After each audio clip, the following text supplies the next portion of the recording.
Bonjour Béatrice, Bonjour Sophie. je suis ravie de te recevoir. Merci.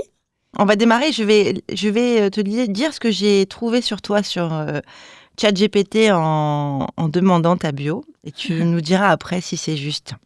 Donc aujourd'hui, j'ai le grand plaisir d'accueillir Béatrice Mandine. Béatrice est la directrice de la communication du groupe Soprasteria et elle est membre du comité exécutif. Soprasteria, pour ceux qui ne connaissent pas, c'est l'un des leaders européens de la transformation digitale qui est reconnu pour son expertise en consulting, en services numériques et en édition logicielle. Béatrice est l'une des grandes figures françaises de la communication.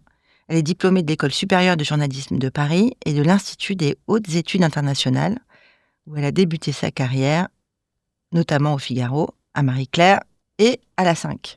Si on a des jeunes audiences qui nous écoutent, la 5, Oui, il faudra c'est que tu feu la reviennes. 5. C'est feu la 5.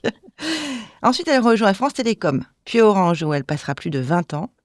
D'abord en charge des relations médias, elle devient rapidement directrice de la communication externe, puis directrice exécutive de la communication de la marque et de l'engagement du groupe. Sous sa direction, Orange devient une marque mondiale, reconnue pour son humanité, son engagement sociétal et son ton singulier. En 2024, Béatrice rejoint Soprasteria à un moment charnière où le groupe renforce son positionnement de partenaire européen de référence dans la transformation numérique et l'intelligence artificielle. Alors, ChatGPT a presque tout juste. C'est vrai ? Non, c'est assez correct. La seule chose, c'est que j'ai pas passé 20 ans chez Orange, mais 15, ce qui est déjà pas mal. Et qu'avant ça, j'ai eu une autre phase de ma carrière, toujours dans la tech, qui était dans le groupe Alcatel, avec un petit intermède automobile, mais ça, c'était rapide dans le groupe PSA.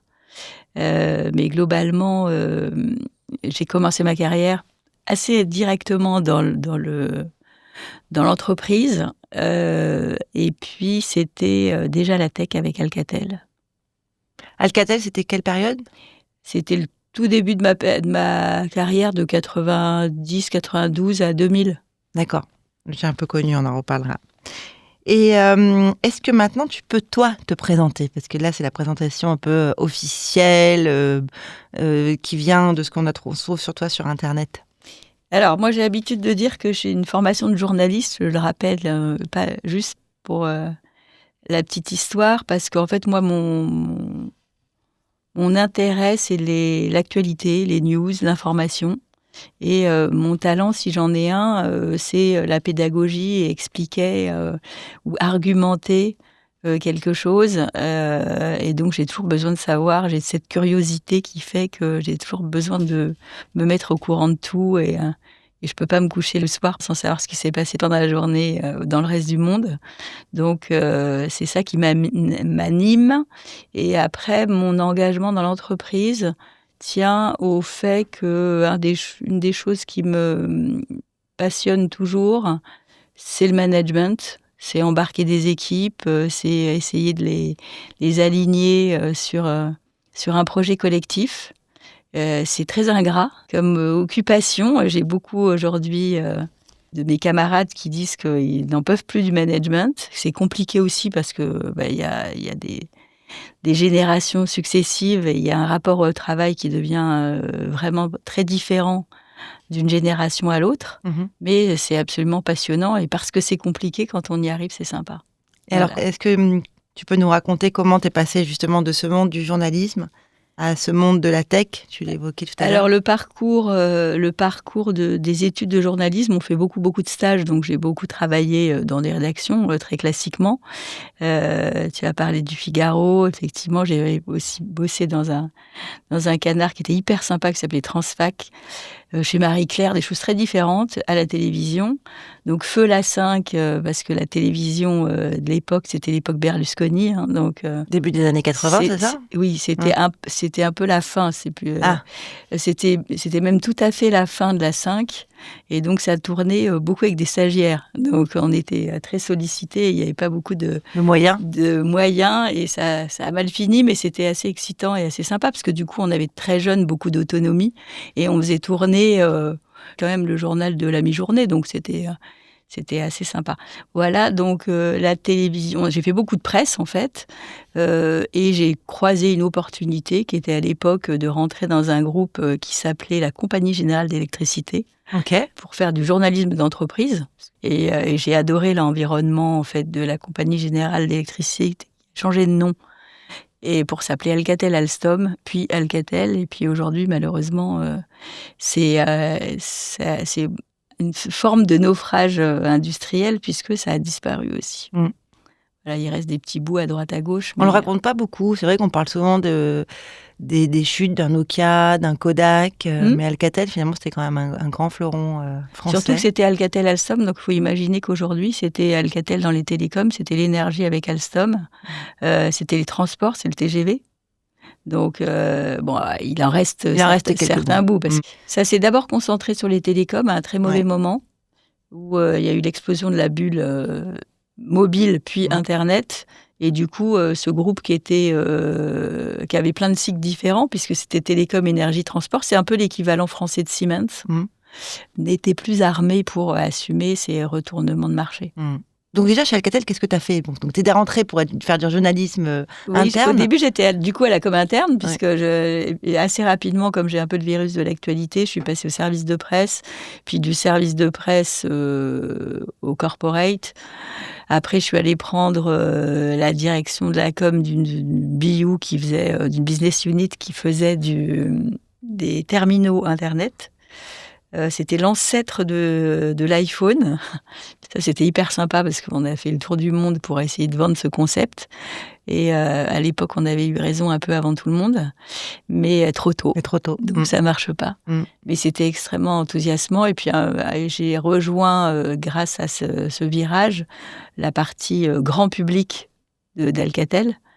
Et c'est ces ambitions-là qui ont été stoppées net par la crise et la bulle mobile dont on parlait tout à l'heure. Donc après, je suis allée vers d'autres horizons, un peu dans l'industrie automobile. Et donc ça a duré longtemps? Non, je suis restée 3 ans. Je suis revenue à mes premières amours, qui étaient les télécoms, parce qu'on m'a rappelé pour prendre la direction du service de presse de ce qui s'appelait France Télécom. Donc encore à l'époque, et qui a changé de nom pour s'appeler Orange aujourd'hui, mais c'est la même entreprise. Donc tu étais chez France Télécom au moment où ça s'est appelé Orange. Exactement. C'était un énorme shift quand même en termes de en fait, ça a visibilité été de marque. Oui, très très long. L'acquisition de la marque Orange, qui est une marque anglaise, par France Télécom, c'était dans les années 2000, donc moi j'y étais pas encore. Donc il y avait déjà cette marque qui était utilisée en marque commerciale, on va dire pour certains produits. Et puis après, on a donné ce nom Orange qui avait une capacité, d'abord qui est une marque extraordinaire en tant que telle, et qui avait une capacité de rayonnement international forte, à l'ensemble des produits et surtout au groupe lui-même et à l'action en fait, au final. Mais le rebranding, en bon français, entre l'acquisition et le moment où le groupe s'est appelé Orange, il s'est passé 13 ans. Ah oui, d'accord. Ok, je savais pas. Ça a été assez long. Donc, on a pris le temps de changer l'intégralité de l'entreprise avant de changer le nom. Et ça s'est fait au fil de l'eau. Donc, c'est un des exemples de rebranding les plus longs, probablement. Donc, tu as travaillé avec Stéphane Richard? J'ai travaillé avec Stéphane Richard pendant 13 ans.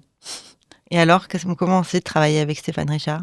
Alors, je ne le connaissais pas du tout déjà, pour commencer. Je l'ai vu débarquer à l'époque où c'était quand même très, très agité. Moi, j'étais la patronne du service de presse, donc un peu exposée. Et lui, il est arrivé à la base pour succéder à l'ancien PDG qui était Didier Lombard et s'occuper de l'international. Il était censé atterrir, entre guillemets, en douceur.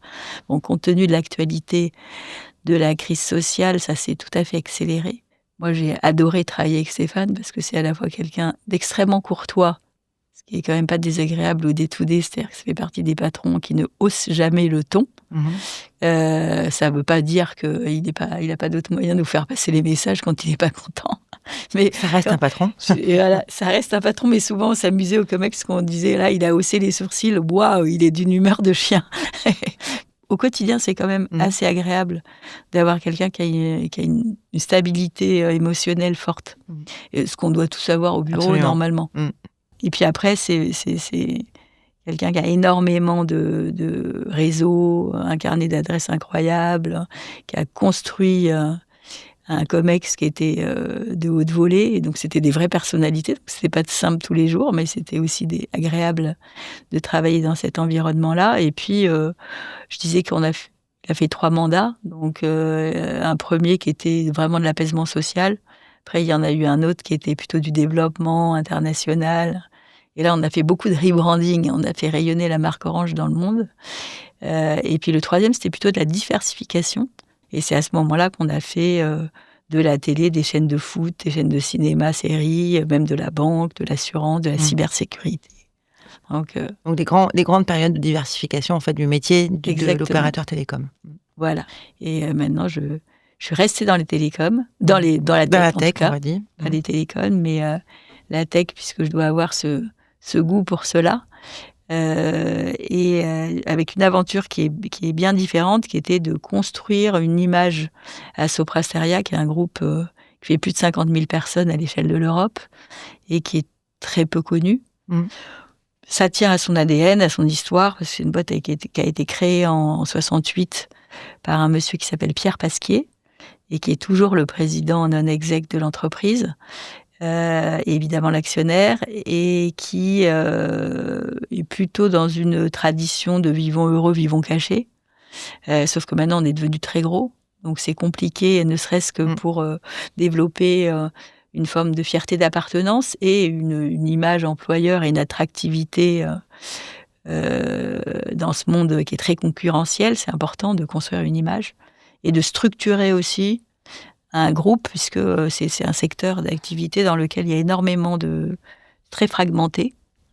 Donc il y a énormément d'acquisitions et aujourd'hui il y a une nécessité probablement, si on veut challenger nos gros concurrents qui sont Capgemini ou Accenture, pour citer que ceux qui sont les plus connus. On doit se structurer davantage et développer la marque. Justement, en fait, ce qui est intéressant, donc moi j'ai connu les 2 entités, Sopra et Steria. Et puis cette fusion, acquisition, je sais même pas finalement c'est quoi. C'est une fusion. Alors c'était en 2014 de mémoire, 2014 ou 2015. On va dire que ça a été présenté comme une fusion entre égaux parce que c'était très gros Steria par rapport à Sopra. Aujourd'hui, c'est quasiment une acquisition de Sopra, de Steria, pardon. D'accord, ok.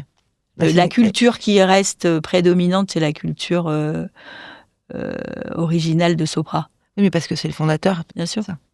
C'est le petit qui a mangé le gros. Voilà. Ça arrive souvent. On peut faire un raccourci journalistique de ce genre. Et ce qui m'intéresse justement, c'est dans ton expertise, et tu l'as cité à plusieurs reprises, aujourd'hui dans l'actualité, dans l'évolution de l'IA générative, les LLM, l'impact des LLM sur l'image de marque, comment est-ce qu'on devient une experte de la visibilité d'une marque ? Ça m'intéresse parce que finalement, cette expertise que tu as pu découvrir, que tu as pu vivre dans un grand groupe comme Orange, et là aujourd'hui que tu recommences chez Sopra Steria, comment tu le définirais ? Alors, tous les cas sont différents, évidemment, et l'expérience Orange m'apporte beaucoup d'éclairage.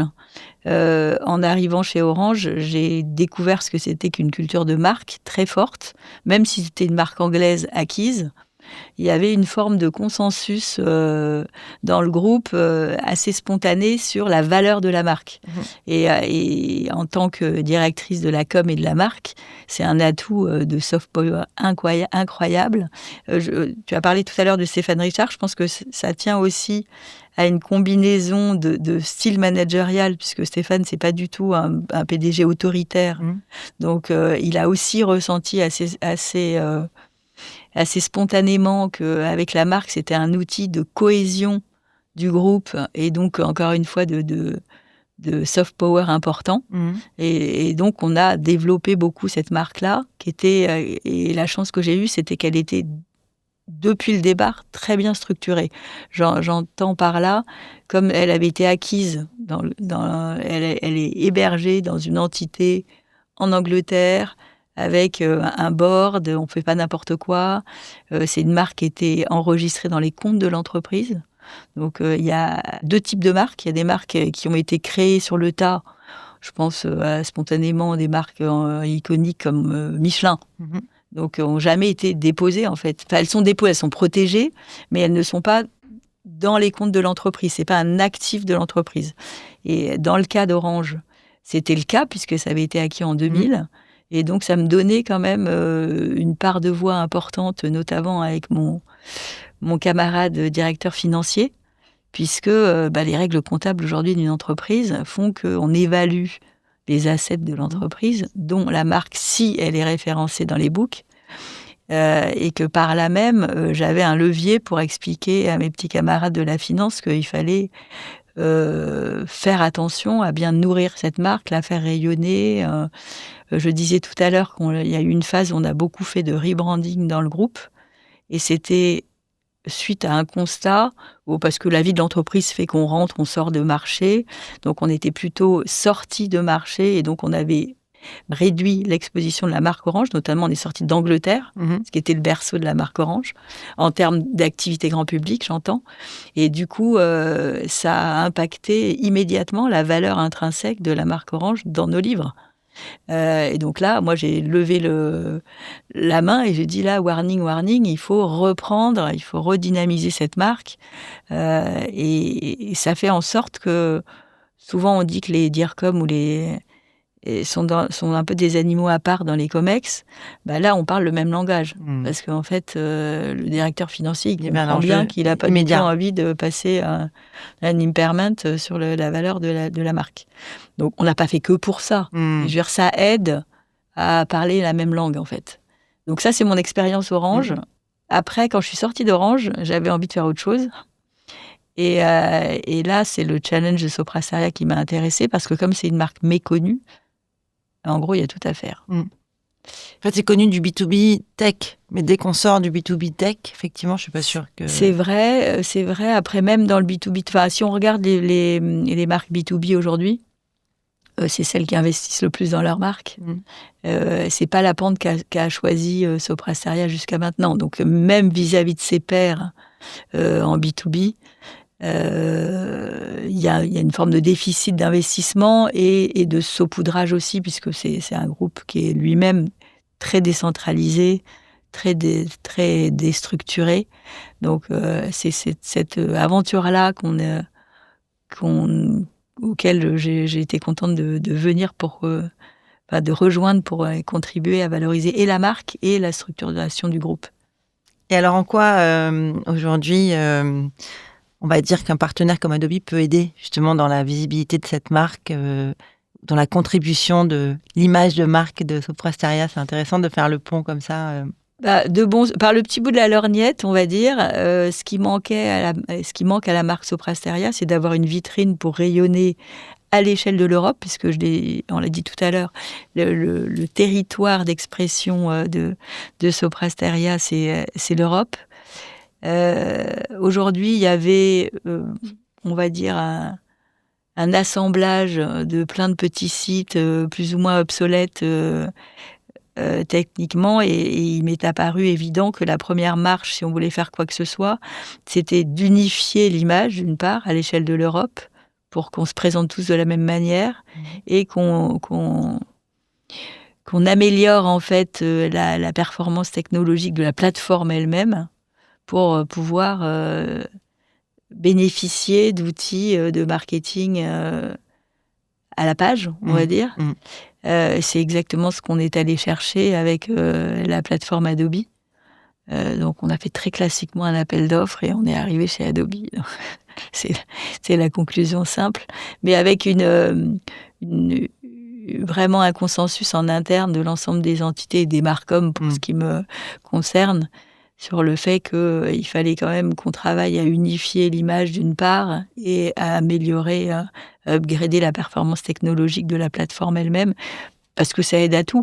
Ça aide à faire rayonner nos contenus, donc nos expertises, et ça aide à maintenir le site à la page, ça aide à mutualiser des choses. Donc c'est vraiment les outils les plus classiques qu'on cherche dans un premier temps. Et donc là, on a un peu la tête dans le guidon parce qu'on est à la veille du go live, du go live, de démarrer le go live. Soyons prudents. Et donc ça, c'est à la fois excitant et un peu stressant. Parce qu'il y a un moment donné, on va aller voir nos petits camarades dans les pays et on va débrancher leur site pour en mettre une autre version. Bon, tout ça est fait en grande concertation avec eux. Et non, ils trépignent plutôt qu'autre chose. Ça fait partie des projets qui sont intéressants parce qu'on les travaille au niveau groupe en co-construction et puis les entités attendent cela avec impatience. Ça, c'est sympa. Ils nous voient moins comme des gendarmes du reporting. C'est bien. C'est plutôt sympa. Et alors justement, on voit là, je te disais en intro, par rapport à ton expérience, en tout cas nous, on est au feu du changement de la notion de visibilité de marque, parce que l'évolution des sites web, parce que l'évolution des recherches, que ce soit en B2C ou en B2B, de plus en plus de recherches passent par les LLM. Oui, bien sûr. Est-ce que ça, c'est quelque chose qui arrive aussi pour Soprasteria dans l'impact des visites du site web, des recherches, des clients? Non, mais à l'évidence, l'intelligence artificielle, ça occupe notre esprit une partie de la journée. Donc, ça fera partie des marches qui vont changer complètement la donne, et notamment dans la visibilité de la marque. Mais dans le monde du B2B, moi, je parle beaucoup de marque parce que c'est mon travers personnel, mais ce qui est presque le plus important, c'est de valoriser des points de vue, de créer des ponts entre des clients et des entités business. Donc, le sujet de la recherche, c'est de maîtriser en fait les LLM est évidemment complètement essentiel. Donc, ce qui n'était pas possible sur la plateforme précédente. Va l'être sur le prochain. Voilà. Donc ça, c'est sûr que c'est un énorme avantage. Finalement, le marketing B2B, la visibilité de la marque B2B, comment tu la définirais? Puisque on voit bien que chez Orange, l'avantage, c'est que tu as vu la vision d'ensemble, puisque Orange est une marque B2B et B2C. Comment est-ce que tu pourrais expliquer à des personnes qui ne sont pas expertes la différence d'approche entre une marque B2C et B2B? Alors, moi, j'ai une conviction qui n'est pas complètement la culture Soprasteria, encore. Je suis ambitieuse. C'est qu'il n'y a plus tellement de frontières entre le B2C et le B2B. Pour une raison toute simple, c'est que ce n'est pas lié à mon expérience Orange, mais c'est lié à l'évolution du monde. L'évolution de la communication en particulier. On est passé d'un monde un peu, on va dire, exclusivement marketing, où on parlait aux clients, à un monde où on a multiplié les publics. Donc aujourd'hui, quand on est une marque, quelle qu'elle soit, on a adressé une vingtaine de publics à minima, qui ont des exigences différentes, dont évidemment les clients, ça va sans dire, mais dont le premier d'entre eux sont les collaborateurs. Et les collaborateurs ne sont pas des entreprises. Résultat des courses, quand on communique avec l'idée de se dire, en premier lieu, on doit embarquer nos collaborateurs parce que c'est eux qui sont les ambassadeurs de tout ce qu'on sait faire et tout ce que les clients doivent avoir en tête quand ils pensent à nous. Eh bien, on a forcément une communication qui se rapproche des codes du grand public. Parce que ce ne sont pas des entreprises, ce ne sont pas forcément tous des techniciens, et j'allais dire a fortiori quand on est dans un secteur de la tech. La pédagogie dans la tech, elle est imposée. La simplification, elle est imposée. C'est fini le monde où pour avoir l'air d'être on jargonne. C'est malheureusement pas complètement fini, mais ça devrait l'être. Puisque finalement, on perd une grande partie des gens à qui on s'adresse, et à commencer accessoirement par les décideurs. Parce qu'aujourd'hui, les décideurs dans nos grandes entreprises, ce ne sont pas des experts des LLM, si on reprend le sujet. Donc, évidemment qu'ils comprennent, mais on doit arriver à un niveau de vulgarisation qui fait qu'on est capable de valoriser le bénéfice d'une technologie sans être obligé de rentrer dans des détails trop techniques. Et donc, c'est bien ce à quoi sert la com et le marketing. En fait, pour rebondir sur ce que tu disais, un dirigeant, il utilise aujourd'hui ChatGPT pour faire lui-même ses propres recherches, et donc il comprend que une recherche sur une référence client signée par Soprasteria dans son industrie va passer aujourd'hui plus par un LLM que par une recherche sur Safari ou sur Google. C'est clair. Et donc forcément, il se dit que si demain il veut aller attirer un nouveau client, le client va avoir le même comportement que lui. Donc c'est vrai que c'est là où je vois et je fais le lien aussi entre le marketing B2C et le marketing B2B. Après, c'est vrai que moi, j'ai travaillé pendant 25 ans dans la tech, et quand on démarre, on jargonne beaucoup. Oui. Et après, plus on comprend ce qu'on fait, et moins on jargonne, et plus on simplifie le message. Alors moi, c'est mon rôle, j'allais dire, puisque moi, je suis un peu un trait d'union entre l'entreprise et l'extérieur. Et l'extérieur, souvent le cas. Donc, je suis forcée à ça, mais je dis souvent que pour reprendre une de mes expressions favorites, je fais la blonde. Donc, je ne veux pas comprendre l'acronyme. Je le connais, et je veux qu'on me parle en français ou en anglais, mais dans un truc qui a du sens. Et parce que c'est trop facile, les acronymes. Et on a l'air de maîtriser le truc parce qu'on connaît l'acronyme. Non, les 3/4 du temps, c'est pas le cas. Et en tout cas, votre interlocuteur, sans doute pas. Encore moins. Bien sûr. Et puis, encore une fois, même si c'est pas complètement politiquement correct dans le monde du B2B, il y a le client, mais le client n'est pas un robot. C'est-à-dire, le client est une personne. Donc, finalement, il y a des codes de juste humain, quoi. D'un consommateur. Et pas que d'un client. Je ne sais pas d'un consommateur, c'est une personne. Donc même le consommateur est une personne aussi. Donc il a d'autres considérations, il a d'autres centres d'intérêt. On ne peut pas saucissonner les gens comme ça dans des rôles. Donc moi, je me méfie un peu de l'évidence on parle au client, il ne faut pas oublier le client, il faut que le client soit dans la pièce. Tout ça, c'est une grande évidence. Mais c'est les autres qu'il ne faut pas oublier, en fait. C'est qu'on a aussi des membres de notre équipe qui ne sont pas forcément des techniciens, donc à qui on doit expliquer le sens de ce qu'on fait. Et moi, je ne le suis pas, donc moi déjà, à commencer par là. Non, mais souvent, je fais un peu de provoque en disant je ne sais pas ce que ça veut dire. Je ne veux pas savoir, en fait. Donc expliquez-moi à quoi ça sert. Et aussi, et ça c'est une déformation Orange, on avait installé chez Orange une philosophie qui s'appelle Human Inside, justement pour expliquer quel était notre point de vue sur la tech. Et Human Inside, ça dit qu'une technologie est innovation quand elle sert à l'humanité. En gros, il y a un usage bénéfique, il y a un progrès, même si le mot est assez désuet, il y a un progrès pour l'humanité avec un H, un grand H. Je pense que c'est vrai, ça.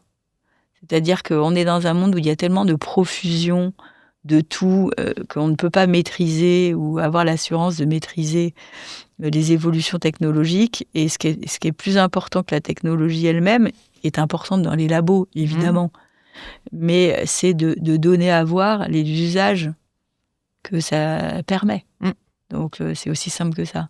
Mais d'avoir cette orientation usage plutôt que techno, c'est le fondement de la marque Orange en 94 par son inventeur qui était un fou qui s'appelait Hans Nook. Mais il a appuyé vraiment là-dessus. Et lui, il a créé la marque Orange à une époque hyper tech. Tout s'appelait tech ou comme quelque chose. Et il est arrivé en disant on va sortir Orange. Donc je trouve ça fabuleux, quoi. Dans l'histoire des marques, c'est une jolie histoire et ça reste assez singulier.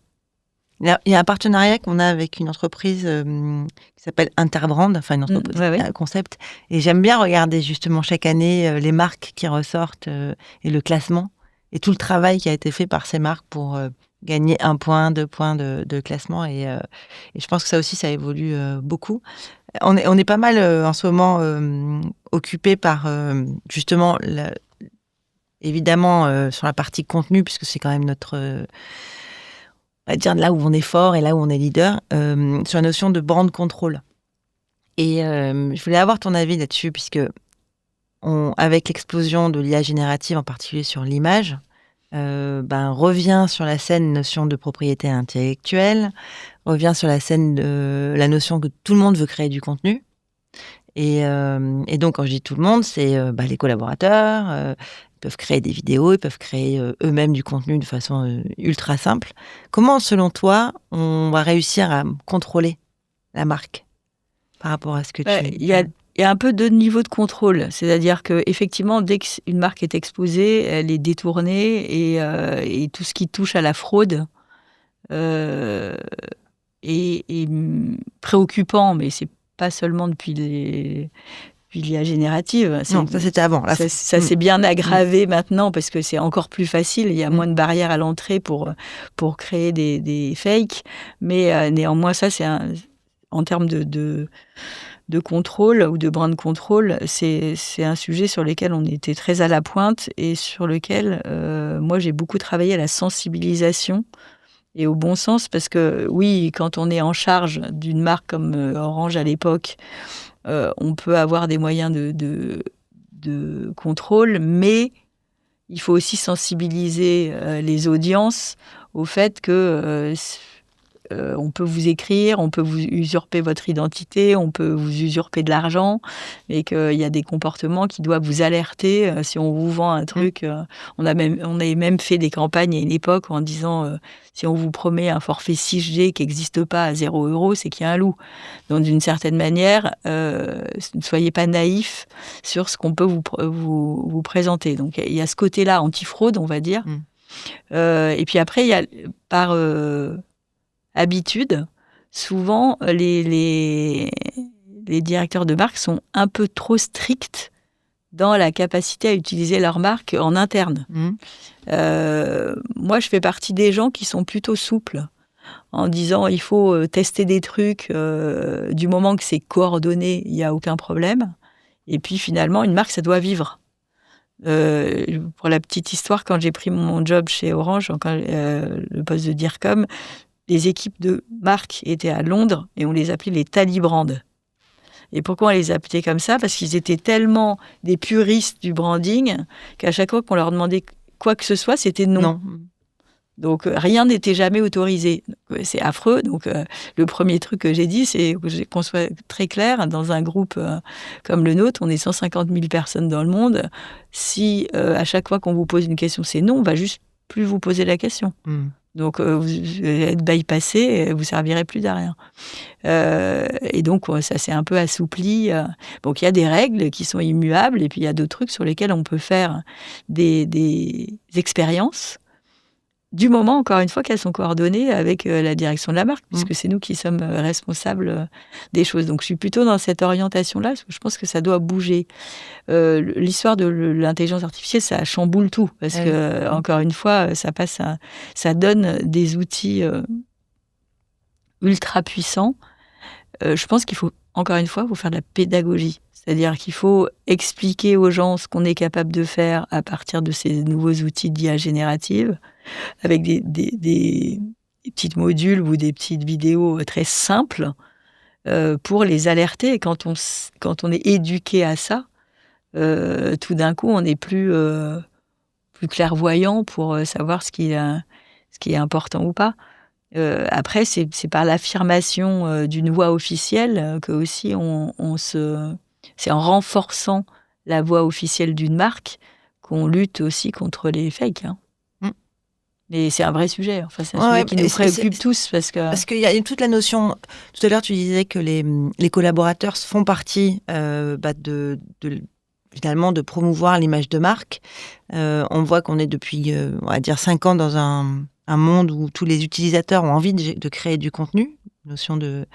Je crois que l'acronyme barbare, c'est UGC, User Generated Content. Mais en même temps, toute cette notion de contrôle des assets de la marque, de promouvoir justement des documents qui font partie de la propriété intellectuelle, par exemple de Sopra Steria. Et on le voit sur des marques pour qui l'expérience client est clé. Je pense à Accor, je pense à L'Oréal, ou des gros clients de ce type-là. C'est un vrai sujet. Oui, mais si l'expérience client est clé, ça devient, faut valoriser l'asset en tant que tel, et les collaborateurs, ils sont contents de pas l'abîmer. C'est-à-dire, moi, j'ai souvent dit la même chose. On a une marque, c'est un bien commun. Donc, ça nous appartient à tous et on a tous une responsabilité à la valoriser et à ne pas l'abîmer. Donc, quand on fait du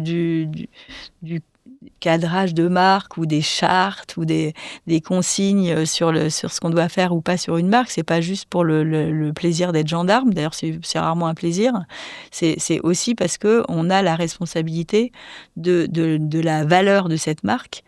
On est les gendarmes de la marque et donc par conséquent, on doit, dans une certaine manière, être un peu strict sur un certain nombre de choses. Et puis il y a d'autres choses qui peuvent évoluer. Donc qu'ils y contribuent, ça doit devenir aussi un élément de fierté pour les collaborateurs.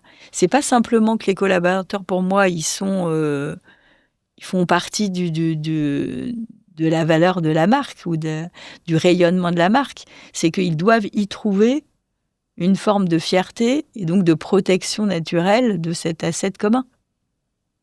Ah, tout à fait. Et il y a un cercle vertueux à mettre en place. C'est-à-dire qu'il y a une part de... Il n'y a rien qui ne soit puissant et qui reste statique, en fait. Moi, je ne crois pas du tout à ça. Encore une fois, je reviens évidemment sur mon expérience d'Orange parce qu'elle a été marquante, mais dans le cours de mes fonctions, à un moment donné, on s'est dit il va falloir faire un petit refresh de la marque Orange. À l'époque, c'était une volonté de se remettre à la page et on s'est dit on va changer un peu le truc. Le refresh, il a abouti au fait qu'on a constaté qu'en fait cette marque Orange, elle était hyper forte parce qu'elle avait précisément pas beaucoup bougé donc en 20 ans, qu'on pouvait se promener dans n'importe quelle capitale d'Europe ou d'Afrique. Si vous écrivez un truc en orange sur fond noir, on va dire c'est Orange. Donc ça, c'est le bon côté de la chose. Le mauvais côté, c'est que comme elle avait précisément pas tellement évolué, elle a juste loupé la révolution digitale. Donc c'était un vrai sujet sur les réseaux sociaux ou sur les plateformes digitales. Là, on a commencé ce refresh qui, au début, n'était pas très ambitieux. Et au final, on a tout changé de la marque Orange, sauf le carré orange. Quand la marque est puissante, elle peut, et même elle doit, de mon point de vue, évoluer. Cette balance-là, on va dire, entre les codes qu'on garde et ce qu'on fait évoluer, c'est la responsabilité intrinsèque de la direction de la marque. Et ça doit être de toute façon coordonné. Je prends un exemple très simple, l'expression sur les réseaux sociaux d'une marque. Par définition, il y a 20 ans, ça n'existait pas. Donc, chacun dans l'entreprise peut y contribuer, mais il n'y a personne qui l'invente tout seul dans son coin. Donc, il faut soulever le sujet et puis on s'en parle et on arrive à créer finalement un ton qui soit propice à tel ou tel environnement. Mais encore une fois, ça doit se partager. C'est un bien commun. C'est aussi simple que ça. Et en fait, ils comprennent assez vite. Il n'y a pas besoin d'être un technicien de la marque non plus pour comprendre que à chaque fois qu'on expose la marque, on doit se poser la question de si c'est intéressant ou pas intéressant, alors qu'avant, on avait une vision complètement utilitaire. Juste une anecdote par le petit bout de la Noriette. Je me souviens qu'au début, quand je suis arrivée dans mon job, sans avoir tellement de velléité à me transformer en gendarme, il y avait tout de même une surexposition de la marque Orange, notamment en France, où elle était partout. Et vous alliez, je ne sais pas moi, à Clermont-Ferrand, il y avait un salon, un mini-salon de la beauté, et c'était sponsorisé par Orange. C'est quoi cette histoire ? Ah non, mais t'inquiète pas, ça m'a rien coûté. Non, mais c'est pas une question d'investissement, en fait. C'est quoi le sens de mettre la marque Orange dans une expo locale sur la beauté. J'ai rien contre la beauté, mais c'est pas du tout un territoire d'expression naturelle de la marque Orange. Donc, c'est ce genre d'accompagnement qu'il faut faire, et en même temps, de pas être trop centralisé en disant on va vous dire ce qu'il faut faire et ce qu'on doit faire, et je vous envoie les kits d'expression de la marque. Parce que c'est pas leur job à eux de se taper 200 pages de charte graphique. Voilà. Après, c'est juste du bon sens. Hein. Ouais, non, mais c'est vrai. Mais c'est vrai que c'est quelque chose qui est de plus en plus important. On va avancer parce que je voudrais parler de toi quand même. Et je voudrais que tu nous racontes un peu qui tu es en tant que leader. Qui es-tu en tant que leader et comment tu t'es construit? Puisqu'on sait bien que quand on démarre sa carrière, on a un style de personnalité. Et puis après, la vie, les expériences nous font progresser. Tu as démarré tout à l'heure en parlant du management, de la complexité d'être manager et l'évolution des générations à manager. Comment tu définirais ton style de leadership? Alors, moi, je suis assez directe. Donc ça, c'est une personnalité, mais c'est un trait de personnalité que j'ai conservé dans ma carrière parce que je me suis aperçue que ça servait soit à embarquer des collaborateurs, soit à être perçu par mes boss comme quelqu'un qui vous apporte quelque chose. Parce que dans l'entreprise, je ne vous apprends pas à personne que c'est un modèle hiérarchique. Et par conséquent, il faut se méfier des phénomènes de cours ou d'opacité de l'information. Et moi, j'ai toujours considéré qu'au rôle qui était le mien, c'était à moi de filtrer les informations qu'il fallait absolument que je remonte le plus directement possible, le plus rapidement possible au top management qui peut être isolé de ce qui se passe dans l'entreprise. Ou ce que se dit sur la place de Paris, ou quoi que ce soit comme information. C'est pas de la transparence, c'est une forme de courage quand même, parce que c'est malheureusement pas ce que j'ai rencontré beaucoup en entreprise. Il y a beaucoup de prudence, il y a souvent trop de prudence dans l'entreprise, mais moi je considérais qu'au rôle qui était le mien, parce que je disais tout à l'heure, en tant que DIRCOM, on est un peu un trait d'union entre l'interne et l'externe. En tout cas, on est une porte d'entrée. On doit avoir ce rôle de remontée d'informations et en même temps on peut pas tout remonter, donc faut filtrer et c'est important de le faire. Donc comme manager, moi j'ai toujours entretenu ce côté direct, je veux dire vers le haut et vers le bas et essayer autant que faire se peut d'embarquer les équipes en leur racontant vers où on doit aller dans la mesure de que je peux leur partager. Je me suis aussi beaucoup battue contre le concept de confidentialité, parce qu'il y a la bon dos, la confidentialité, mais souvent, elle est utilisée pour faire de la rétention d'informations. Donc en fait, même aux positions qui étaient les miennes, quand on est au service de presse, on a plein d'infos. D'une certaine manière, si on fait le tri, il y a 95% des informations qu'on a qui ne sont pas du tout confidentielles. Donc pourquoi ne pas les partager le plus largement possible pour embarquer les gens et même pour développer une collaboration avec les autres départements plus naturelle, plus efficace. Je pense que j'ai ce biais-là parce que comme j'ai été très jeune, très tôt, dans des fonctions où on est très informé, j'ai ressenti assez vite que y a une espèce de mythe de trucs, ils savent tout, ils nous disent rien, ils nous planquent des trucs. Moi, je déteste ça. Donc, j'ai désacralisé la confidentialité depuis les toutes premières années où j'ai travaillé. Et ça, je pense que ça, c'est comme ça qu'on me voit aussi. Ça fait partie de mes traits de personnalité. Je dis, descendons d'un cran dans le mythe de la confidentialité. En fait, très peu de choses que je peux pas partager avec mes équipes. Et je sais très bien quoi. Donc, et ça vaut pour tous les membres d'un COMEX. Hein. Mais je crois qu'il y a une notion de... Enfin, moi, je suis beaucoup dans la transparence. Et je considère que l'information n'est pas mon pouvoir. Que moi, je suis quelqu'un qui doit transmettre l'information que je récupère, comme tu disais, vers le haut et vers le bas. Et je ne sais pas si c'est un trait de caractère féminin d'être plus dans cette transparence, mais... je pense qu'on est plus direct. Ouais, comme d'une manière générale. Potentiellement, ouais. Et donc, de ne pas avoir besoin de garder cette information comme une source de pouvoir supplémentaire dont on n'a pas besoin, en fait. Et ça, c'est certain. Ça, c'est certain. Et puis, de lutter contre la prudence naturelle aussi. Parce que moi, mon métier, c'est de faire en sorte que les choses se voient. Donc, si on est prudent, on fait juste rien, en fait. Il y a toujours... moi, j'ai commencé comme attaché de presse. Peut-être un interview presse, ça peut toujours déraper. Mais si on part de là, juste on n'apparaît nulle part, on dit rien. Donc, dans la mesure où on cherche quand même, dans les métiers qui sont les nôtres, d'émerger d'une manière ou d'une autre, moi, c'est ça qui m'amuse dans un territoire où il y a énormément, enfin, il y a une surinformation. Comment on fait pour exister en ayant parfois moins de moyens que les autres. C'est ça qui est excitant et sur lequel, c'est un challenge sur lequel on peut embarquer ses équipes.